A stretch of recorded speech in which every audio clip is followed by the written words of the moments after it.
నువ్వా? నా రూమ్లో ఏం చేస్తున్నావు? ఎంత మంచి కలను పాడు చేసావో తెలుసా? నీకు పక్క పాపం తగులుతుంది. కలనా? ఏం కలన్నయ్యా?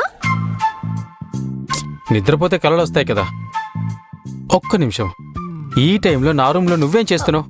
దొంగలాగా ఏదో పడగొట్టి నేను లేవగానే సైలెంట్గా నుంచున్నావా?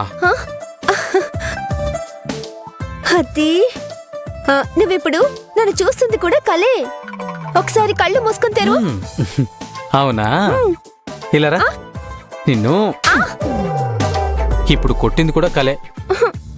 దొంగ. నేను కళ్ళు మూసుకోగానే వెళ్ళిపోదామని చూస్తున్నావా? ముందు ఎందుకు వచ్చావో చెప్పు. ఇంకేముంది, రేపు ఎగ్జామ్ లేదు. ఉన్న స్పెషల్ క్లాస్ కూడా డుమ్మా కొడుతున్నాను. నేనెంత చెప్పినా నువ్వు పొద్దున్నే వచ్చి నన్ను లేపి కాలేజ్కి తీసుకెళ్తావు. అందుకని నీ అలారం ఆఫ్ చేద్దామని వచ్చాను. దుర్మార్గురాలా, నా రోజంతా పాడు చేయాలనుకుంటున్నావా? పొద్దున్నే లేవడానికి రాత్రి నీకు నిద్ర పట్టాలి కదా. ఏవేవో కలలు నిన్ను వెంటాడుతుంటాయి కదా. అదేం లేదు. అవునా? ఏమీ లేదా? మరి ఈ బాబు గారికి చెవి నొప్పి ఎందుకు పుడుతుంది? వదులు. నేను చెవి వదిలేస్తాను కానీ నీ కలలో నీ చెవి పిండిన వాళ్ళెవరు? ఎవరేంటి? చెవేంటి? ఊరికే ఏదేదో మాట్లాడుతున్నావు. వెళ్ళిక్క నుండి, నాకు నిద్ర వస్తోంది. ఆ అమ్మాయి చూడటానికి అంత బాగుంటుందా? బాగున్నదెవరు? ఎవరి గురించి మాట్లాడుతున్నావు? అదే నీ కలలోకి వచ్చి వెంటాడుతుందే ఆ అమ్మాయి గురించి. అమ్మాయా? కలలో అమ్మాయి ఇచ్చిందని నీకెవరు చెప్పారు? నీకు నువ్వే ఊహించుకొని ఏదేదో మాట్లాడుకో. ఈ వయసులో అబ్బాయిలకు అమ్మాయి కలలు రాక ఇంకే వస్తాయి. నా వయసు గురించి మాట్లాడేంత వయసు వచ్చిందా నీకు? అన్నయ్య, నేనేం ఎల్కేజీ పిల్లని కాదు, ఇంజనీరింగ్ చదువుతున్నాను. నాకివన్నీ అర్థమవుతాయి. నీ పిచ్చి. నేను కలలో నా చెవి కుట్టించుకుంటున్నాను. అదే నొప్పితే అరిచాను, అంతే. అంతేనా? ఛ, నేనేదేదో ఇమాజినేషన్ చేసుకున్నాను.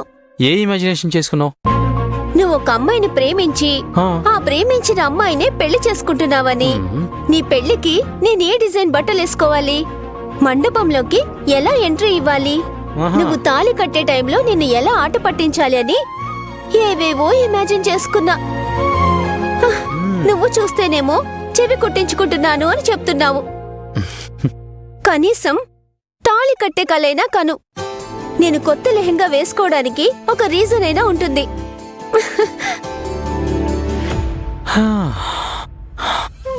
రియా, నా కళ నీ కళ ఇద్దరి కళలు నిజమవుతాయి.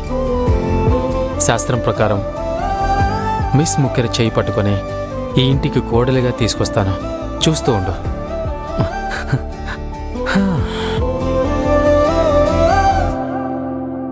నువ్వేవేవో ఊహించుకోవడం కాకుండా నా బ్రెయిన్ కూడా పాడు చేయకు. విక్కీ అలాంటి వాడేం కాదు. సరే, ఆ విషయం వదిలే. నువ్వు ది గ్రేట్ మీనాక్షివి, నా అక్కవు. అబ్బాయి సెలెక్ట్ చేసిన జుంకీలను నువ్వు తీసుకున్నావా? అది ఎలా సాధ్యం? విక్కీ మంచివాడు దత్తు. తీసుకో అని బలవంత పెట్టాడు. ఒక ఫ్రెండ్ గిఫ్ట్ ఇస్తుంటే పొగరుగా వద్దని చెప్పలేం కదా, అందుకే తీసుకున్నాను. అంతేనా? నీకు కూడా అతను కేవలం ఫ్రెండేనా? ఏమన్నావు?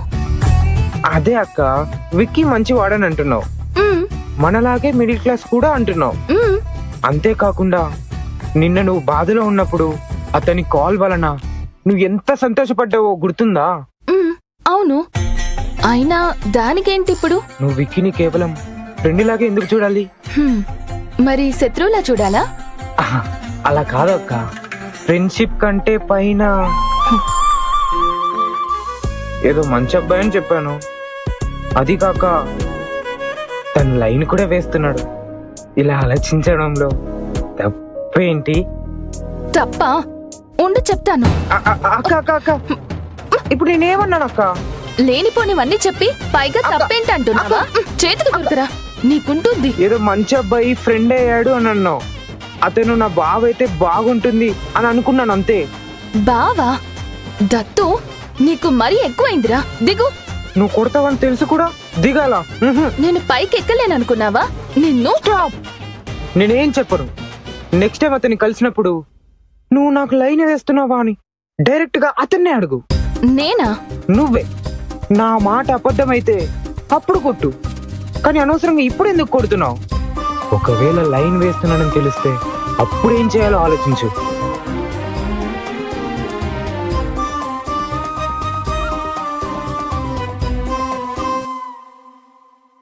అప్పుడే ఆలోచించేసావా అక్క? అక్క అక్క అక్క అక్క అక్క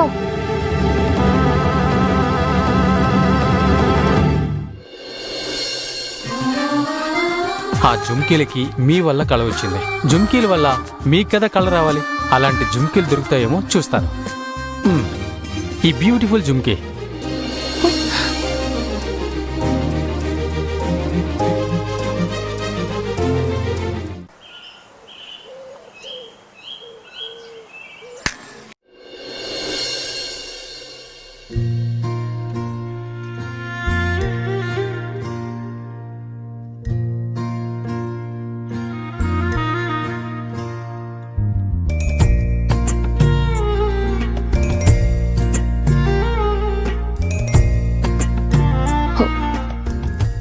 లైట్ వేస్తే దత్తు నిద్రలేస్తాడు కదా, ఏం చేయాలి?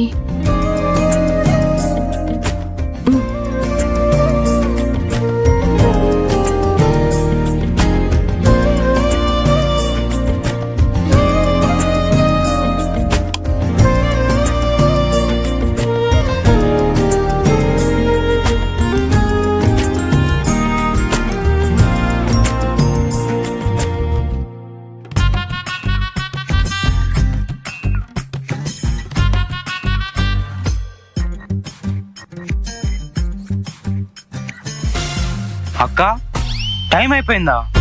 నన్ను ఎందుకు లేపలేదు? అప్పుడే రెడీ కూడా అయిపోయావు. లేదు దత్తు, ఇంకా 5 గంటలే. నువ్వు పడుకో. నువ్వు ఎందుకు ఇంత త్వరగా బయలుదేరుతున్నావు? ఈ రోజు మిథిలా మేడం ఇంట్లో సత్యనారాయణ స్వామి పూజుంది దత్తు, అందుకే త్వరగా వెళ్ళాలి. త్వరగా వెళ్ళి పని చేసి ఆ పాపారాజు దగ్గర నుండి గొలుసు విడిపించుకోవాలని చూస్తున్నావా? వాళ్ళు ఎక్కువ జీతం ఇస్తున్నారు కదా. లేదు దత్తు, ఆ విషయాలేమీ మాట్లాడలేదు. అక్క, శ్రీమంతుల ఇంట్లో సమాజ సేవ చేయాల్సిన అవసరం లేదు. చేసిన పనికి డబ్బులు అడిగి తీసుకో. వచ్చాడయ్యా పెద్ద జ్ఞాని. నువ్వు ఉద్యోగంలో చేరాక జీతం అడగడం ఎంత కష్టమో అని నీకప్పుడు అర్థమవుతుంది. ఇప్పుడు పడుకో. జీతం గురించి నాకు అర్థమవుతుందో లేదో కానీ